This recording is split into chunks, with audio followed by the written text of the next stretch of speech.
On this episode of Locked On Angels, when will we see Reid Detmers again? When will Christian Moore be in the majors, or should he even be in the majors? And what did Perry Minasian say to the MLB Network about the current state of the Halos? We've got all those questions, and we've got all those answers. It's time to get locked on with Mike and John, and this is Locked On Angels.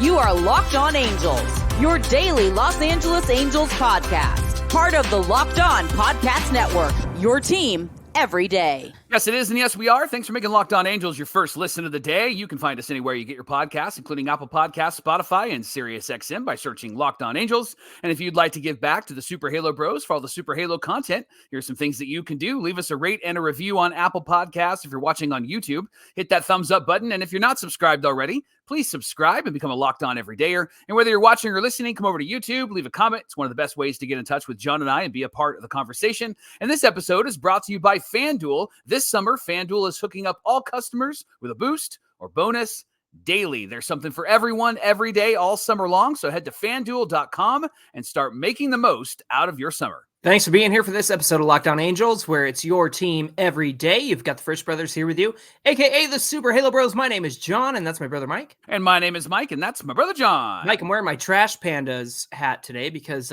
Jeff wanted me to. He said it's been too long since I wore it. So Locked On Everydayer Jeff, shout out to you for the suggestion. Hey, we've been fans of this team for our entire lives. Fortunately and unfortunately sometimes, and I'm sure our everydayers know where we stand, but it is our third season here at Locked On Angels, and we're here 5 days a week talking Angels baseball with you every single Monday through Friday. On today's show, we're going to get into some news about the Angels around the minors, around the team, around the majors, Mike Trout, what Arte Moreno had to say about this deadline, things like that. Mike, did you see Ky Bush started for the White Sox last night against the A's? Reminded me of a lot of the guys who have come up and started for the first time. Just look like nerves, kind of struggling to find the zone, that sort of thing. But shout out to Ky Bush for getting his first start with the White Sox on Monday night. So that was exciting. Speaking of Angels pitching, Mike, let's talk about your boy, Reid Detmers. You've been a fan of his for a very long time, as have I, but you kind of adopted him as your favorite. While I went the Patrick Sandoval route, and at least yours is still pitching. But mine is not. But let's talk about what's up with Reid and when is he going to be back? Yeah, he's been out for a bit, John. When he was sent down, here was his stats in the major leagues. 3-6, 6.14 ERA in 12 starts, 63 innings pitched, and he had 70 strikeouts with a 1.4 whip. Now, Barry Enright said on Saturday that there's a growing belief that Reid Detmers is almost ready to return to the big leagues. He said, in my communication with the pitching coach for the Bees, which is Shane Lux, that they think he's ready to go. He think he's ready to come up. Obviously, we want him to have a stretch of success. He's had 2 somewhat good starts. We want him to have maybe another good start, which he said was tomorrow, Sunday, because he spoke on Saturday. So we hope to see him soon. Now, John, since they sent him down, he's been 4-5 with a 6.79 ERA, 10 starts, 51 2/3 innings pitched, 67 Ks, and a 1.57 whip. And that most recent start, which was Sunday, was 3 2/3, 6 hits, 6 earned, 2 walks, 3 Ks, and 3 home runs. Johnny, that's not good. Right. It's basically in line with what he was doing at the majors. And if you consider it this way, it is a hitter's league, so that does inflate numbers a little bit. But look, a 6.79 ERA in AAA versus 6.14 in the majors. And remember, he had a stretch of, 3 or 4 really good starts before he started struggling this season. Yeah. Man, what happened? Like, it's like a light switch was flipped for Reid Detmers, and it's really disappointing. He's been working on locating his pitches, which also means that, he's going to put more stuff in the zone and it's going to get hit around because the priority is developing, not putting up great numbers. Now, not trying to wash away what he's done in AAA, because ideally you want to be able to do both. And he's really struggling with that right now. The numbers should be better in AAA than they were at the major league level, right? Right. And so we know that he's working on some stuff. Barry Enright said that the slider was a lot better. He's feeling confident down there. Enright also said that there hasn't been too many changes made to Detmers' mechanics. We did hear some conversations about that, trying to be a bit more quick in his windup. He said it's mostly been a matter of, get this, mentally approaching his pitching. And that, you see it. You see it with a lot of these young guys, Patrick Sandoval included. In fact, Enright said a lot of the times it showed up in big situations. Sometimes it showed up in 2-strike situations, trying to make a pitch too nasty, trying to throw the fastball too hard and right by somebody. The big thing for Reid is getting 2 strikes, and then all of a sudden it's 3-2. Gosh, that's been his career, right? Especially the last few starts in the majors. Putting guys away when you get there is going to be a work in progress, and your command has to improve in order to do that. And Reid also said it's more of a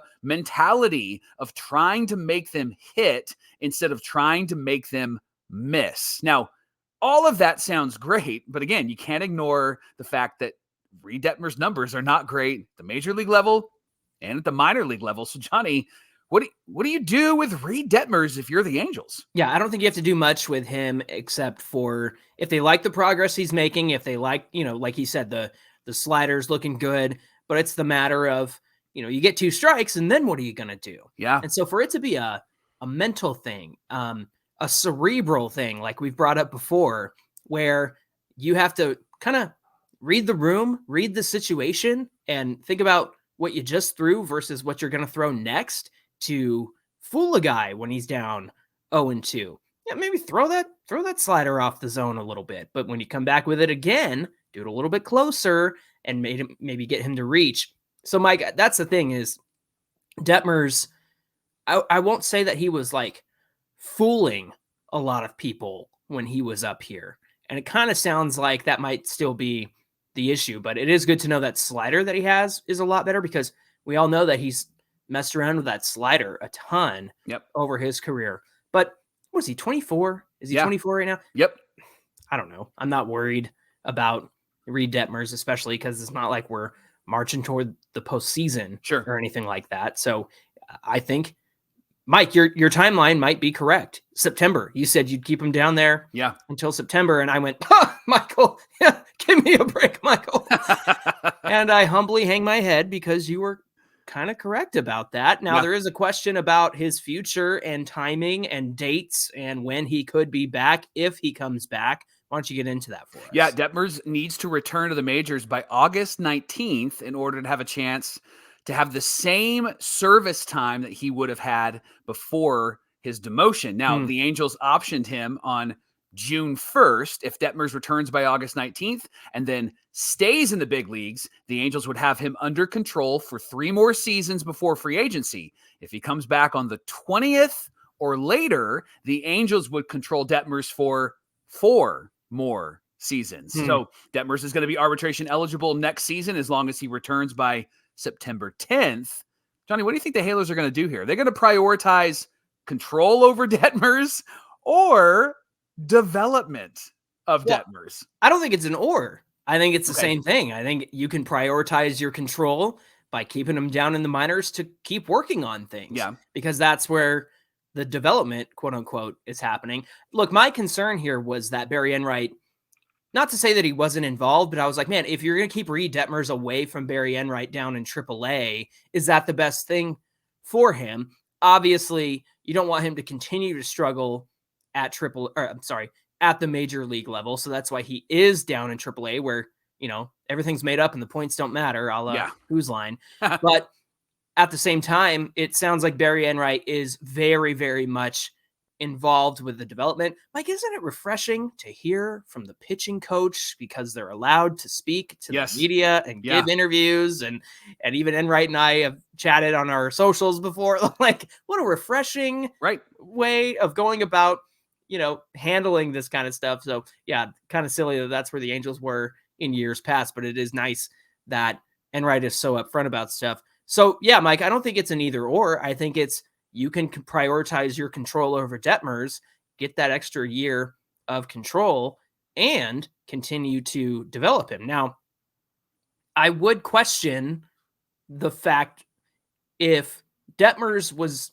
improving and they kept him down that long to get that 4th year of control. Yeah. I would question that. Mike, it still sounds like a work in progress to me. What about you? Yeah, this might be a godsend for the Angels organization, right? Like they don't look bad. They can keep him down there and go, well, he's just not really improving. Right. And so we got to keep him down there, right? Here's the thing about Reid. You said he's 24. He's 24 years old. He probably should have never sniffed the majors until about now, right? Yeah. And so this is part of his development. If he's a Brave, a Dodger, a Yankee, an Oriole, he's probably not in the majors as long as he's been. I think where Angel fans sit sometimes, and there's been a narrative out there like, well, is he a bust? He's 24, right? Because at 26, he might actually be really, really good. At 27, 28, he might actually be really, really good. And so this guy... Or he could be a bust at those ages, right? Yeah. The reality is that we just have to let it play out. This guy probably shouldn't have been in the majors when he came up to the majors, but the Angels were trying to fill their rotation and roll the dice and get lucky with these guys. And they even tried it this year. And you and I had a conversation about that, how these guys would have to pitch out of their minds to get the Angels at least to 500, right? And they just didn't do that. You asked a lot of these young players. And I think that might be not the whole thing, but I think that's a slice of the pie when it comes to the mentality of these pitchers, is they feel the pressure of needing to perform, young guys wanting to play really, really well. And the reality is, Reid's trying to overdo it when he really doesn't need to overdo it at all. You got good stuff. And so when it's 0-2, maybe throw one in the dirt, but then throw a pitch that perhaps they can make contact with and get a ground ball to the shortstop, right? I know that the conversation has been earlier this year, they were afraid to get rocked, right? They were afraid to get hit. And so I don't know how you get rid of that mentality outside of just continuing to pound it in their brains and have him learn, perhaps staying at AAA and losing a year and now being controlled for 4 years might be a really good learning moment for Reid. Might be a good moment for him to change his mind and go, I don't want to be down here anymore. It's Salt Lake. This sucks. I want to be at the big club, right? And so that might be something that actually can help shift him. So far, the numbers say that really hasn't changed. Yeah. It's funny to me that all of these questions around mentality and what to do when you have 2 strikes. Sorry, this thought is just now coming to me, so I'm kind of forming it in my head. I feel it. Yeah. All of this conversation around mentality and how these guys handle it. Mike, who are we constantly talking about? Detmers. Yeah. Sandy. Yeah. Canning. Who brought those guys into the organization? They're Billy Epler picks. Right. Billy Epler picks, Billy Epler trades. Right. And so, man, I know Chase Silseth has been hurt and he's dealing with elbow issues. Kind of makes you wonder what he would be like this season if he was healthy. Yeah. You think about, hey, let's make Soriano a starter and look at the way he's thriving. And to me, it's like, is that the difference? Is this the equivalent of Billy Epler's athletic dudes who can play baseball, but maybe don't quite understand baseball? Is this the equivalent, the pitching equivalent of that? What do you think? Well, if that's true, then it would make sense that Detmers would be better at 26, 27, and 28, right? Because Taylor Ward's that guy, right? Joe Adell is starting to get better. Jordan Adams has been performing in the minor leagues. I didn't give it to Matt Theis, like in some small form or fashion. It just seems like the Epler guys have taken a little bit longer to develop. And that goes to show why it's so important to have certain players in the minor leagues and certain players rush them up because they're ready to go. Obviously, Reid was not ready for that. Yeah, I retweeted this yesterday, but I don't know if you caught Zach Neto on MLB Network. But if you want to listen to a conversation, it was him and Mark DeRosa talking about his swing and all that stuff. Listen to Zach Neto talk about it, and you could tell this is a kid who's played baseball his entire life. He's breathed, and slept baseball his entire life. Mike, he said he hadn't even been to a concert yet. Wow. And they were like, you haven't been to a concert? I said, yeah, because he's playing baseball 24/7. That, if you listen to his words and the way he talks about baseball, that's the difference between some of the guys we've gotten in recent years and some of the Billy Epler kind of picks, again, like athletic guys who might develop a little bit later. It takes them a while to understand the game. Neto's doing it at 22, 23, and with very good reason. Hey, thanks for making Locked On Angels your first listen of the day. The Angels are playing the Yankees, 4:05 Pacific time. You can catch every pitch of the Angels' hometown broadcast on SiriusXM with the SXM app. All you got to do is search Angels. Coming up on Locked On Angels, now that we talked about rushing Reid Detmers and what it's done to his career, let's talk about Christian Moore and what's going to happen with him and rushing him up to the majors that we're excited about. Let's get into all of that coming right up.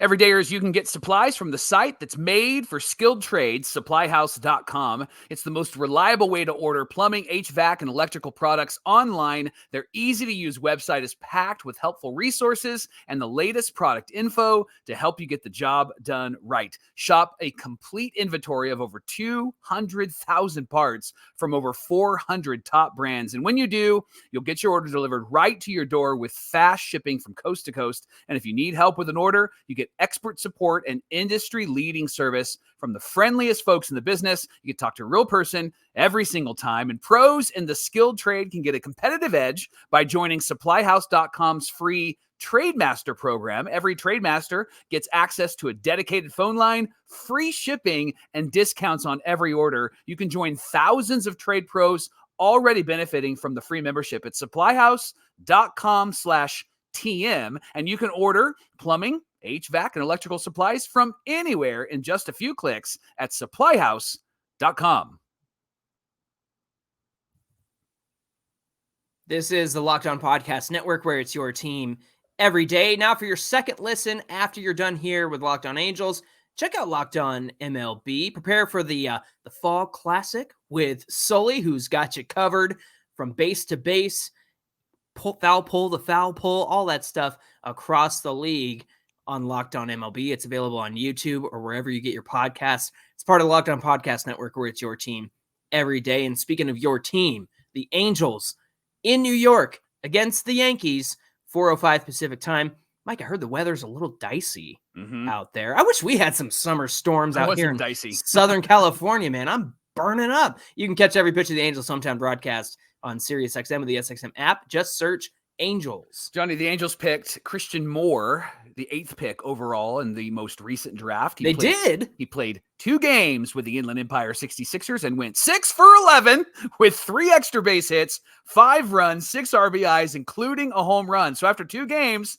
the Halos are like, yeah, buddy, we're gonna promote you. I was really upset because I thought I didn't even bring it up to you, but it was like, hey, let's go out to San Bernardino, catch this guy playing a game. Yeah. But they were away for the 2 games he got into. And before they even came home back to San Bernardino, he's on the Trash Pandas now. We didn't even get a time to even think about it. Yeah, exactly. I gotta make plans. I gotta buy snacks. Right. So Wash said that Moore was a man playing amongst boys. And he just was crushing everybody. Christian Moore said he was shocked at his quick promotion, but he acknowledged that he knew the Halos move players up the ranks pretty fast. So here's something interesting, Johnny. August 15th would be the first day that clubs can call up prospects to the majors and have them remain rookie eligible for 2025. Angels are off that day, and then they play the next day against the Braves at home on the 16th. Now, the big question is, should Christian Moore get the Zach Neto, Nolan Schanuel treatment? Would he benefit?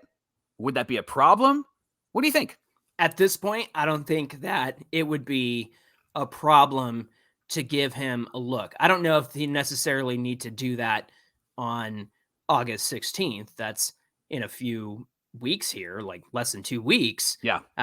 So I don't necessarily think that it needs to happen that quickly. I'd like to see him get into more Trash Panda games where he's currently crushing it there as well. And you might have a better idea of who he is after a few of those games. But Mike, that's the big difference here. And I appreciated Jeff Fletcher did a Q&A and kind of highlighted this during the Q&A for the OC Register, was that, Neto and Schanuel came from smaller college divisions.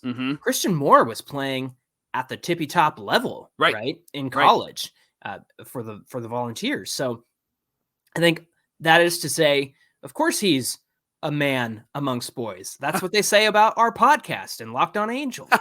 We're men amongst boys in the podcast world. It's the beards. That's right. So I don't see a problem with bringing him up to give a look-see. I think where I have a problem, well, it's kind of a problem that doesn't really exist, honestly. I mean, if you look at last year, or even, I guess it was last year, Neto came up at the beginning of the season because their shortstop situation / infield defense was no good to start 2023. So they're like, man, we got to fix this and fix it fast. And they knew Neto could do that. Plus, Neto was crushing it in the minor leagues. I know what did he get into? 44 some odd games across the end of 22 and the beginning of 23, but they called him up out of necessity. And Nolan Schanuel was also kind of a call up out of necessity. I don't know if they were hoping they could turn their season around at that point, but at that point, Jared Walsh was gone. I know they had Mike Moustakas kind of splitting time between third and first. So the only thing that I would push back on is this a out of necessity move, or is this a move where, hey, let's give a guy who's crushing it a look-see? Because I think it could be fun. I think it would be interesting. I don't think it should necessarily guarantee him a spot next season. As much as I would love to see him in 2025, I don't think you make that determination just by the few games he might play at the end of 2024 for you.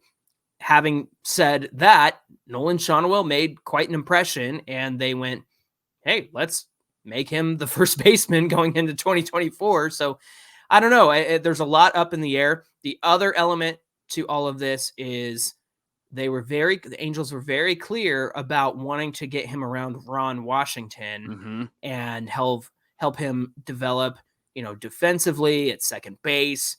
That's apparently the biggest hole in his game is just the defense, but it doesn't even sound like that's that bad either. Right. But if you're going to get him around Ron Washington, you got to do it this year or next year, because that's all the time that Ron Washington has on his contract. So that would also be an element of rushing him up as well. So those are my thoughts. I'd love to hear what you think about bringing him up. Should he get the Neto and Schanuel treatment? Yes, absolutely. Because he has shown. All right, we're done.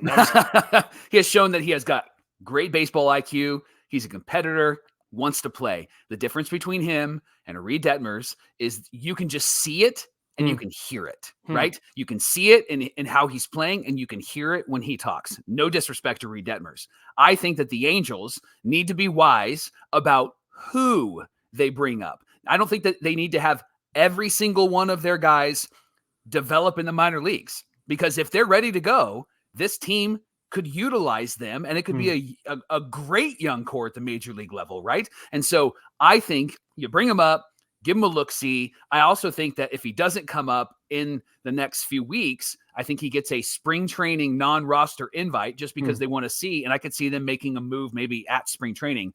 I want to see him in real games though, John. I want to see him, if I'm the Angels, I want to see him go up there and bat against major league caliber pitching, because the question really was, like, does he have a hole in his swing? And he's got a lot of power, but what will happen when he faces major league pitching? Now, Inland Empire, it's a lot of young guys trying to figure things out.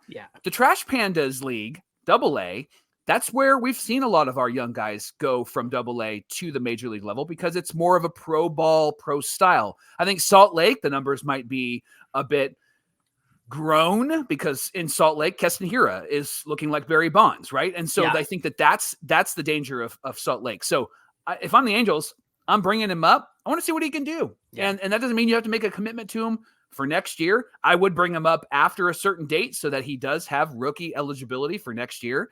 And if he doesn't do well, then you give him a non-roster invite. You have to put him on the 40-man roster if you bring him up. But if he doesn't come up, give him a non-roster invite for spring training, see what he does in spring training, and let him grow from there. But why not? Because this is a team that, again, is going to fall backwards into really good players and utilize those players to the best of their ability. And if this is what helps the Angels to begin to be competitive, I want this guy's spirit, knowledge, and athleticism at the major league level. Yeah, it's going to be interesting to see if there's any issues with his swing or his defense that, especially swing, right? Because Yeah. swinging is like, that's the development that you want to happen in the minor leagues. That's where that kind of stuff takes place.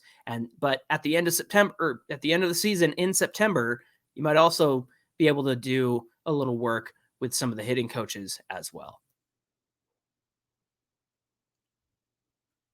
Locked On Angels is brought to you by our friends at FanDuel. FanDuel lets you get involved in any kind of sport at any time, and you can make a bet and you can win some money. John, I watched field hockey, women's field hockey for the Olympics yesterday with my oldest daughter's boyfriend, and it was so much fun. And then I opened up FanDuel. We could have bet on women's field hockey. And it was, I've never seen it before. It was a lot of fun. And so that's what's great about FanDuel is that all you got to do is open up the app and you can dream up any bets whenever you're in the mood. We were in the mood yesterday, and they can continue to help you stay engaged with sports, even if the Angels, like they were, off yesterday. And so this summer, when you open up the app, FanDuel is hooking up every single customer with a boost or bonus daily. There's something for everyone every single day, all summer long. So head to FanDuel.com and start making the most out of your summer. FanDuel is the official sports betting partner of Major League Baseball.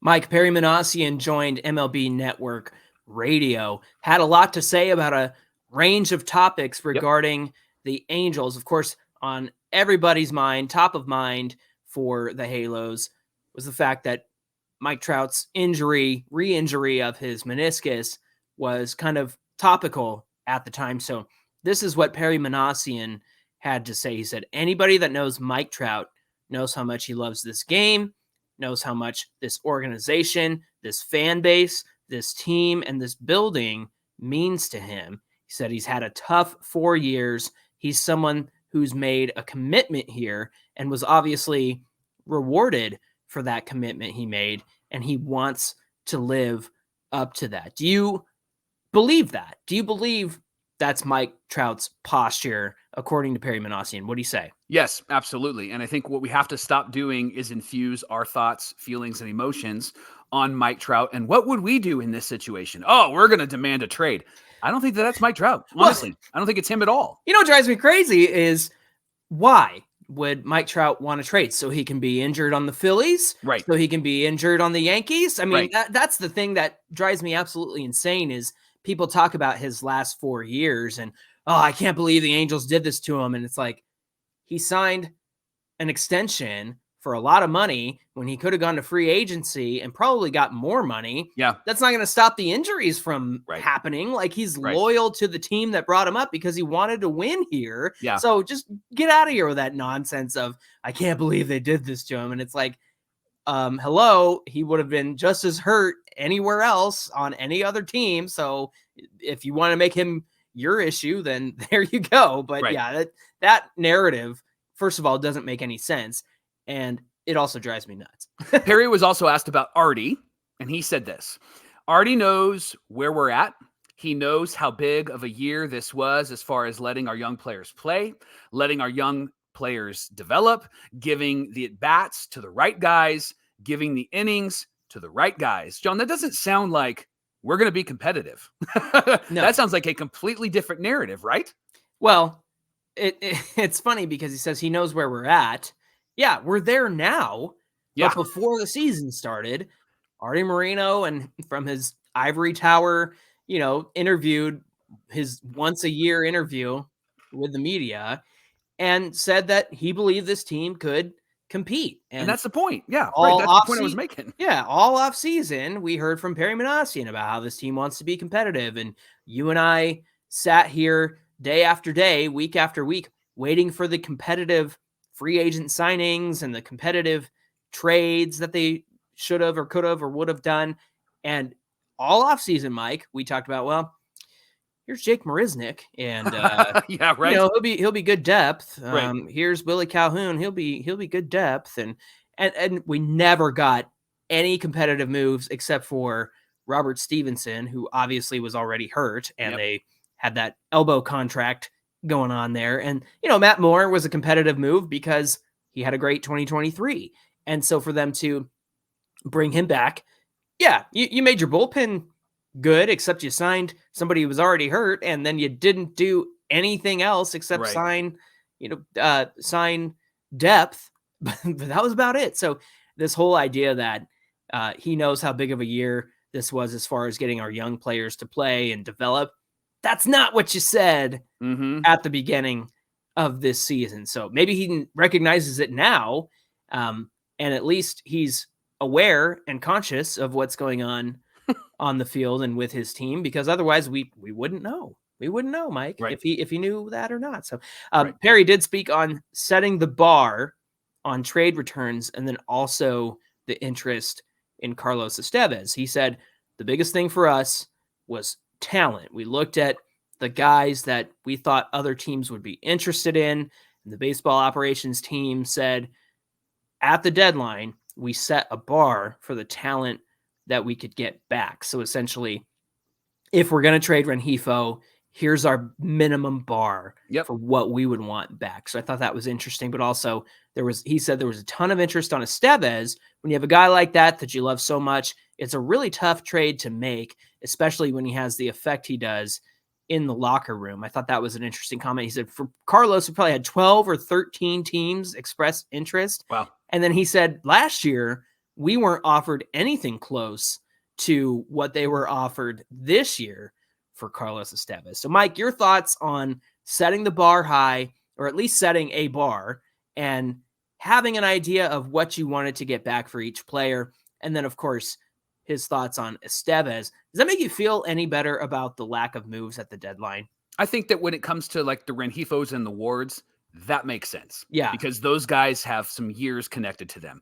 It still doesn't make sense that he didn't trade some of the expiring contracts. It didn't make sense. And I know the conversation was, you just don't want to get junk back. Well, you're not going to have anything at the end of the year. So you might as well get a couple of Cracker Jacks or a couple of dice, right? You might as well get that stick of gum in the baseball card, right? You might as well get something. Again, cash considerations, Mike. See what you can do, right? See what you can do. I think what he got for Estevez was awesome. And I know that those guys have to develop. I get all of that.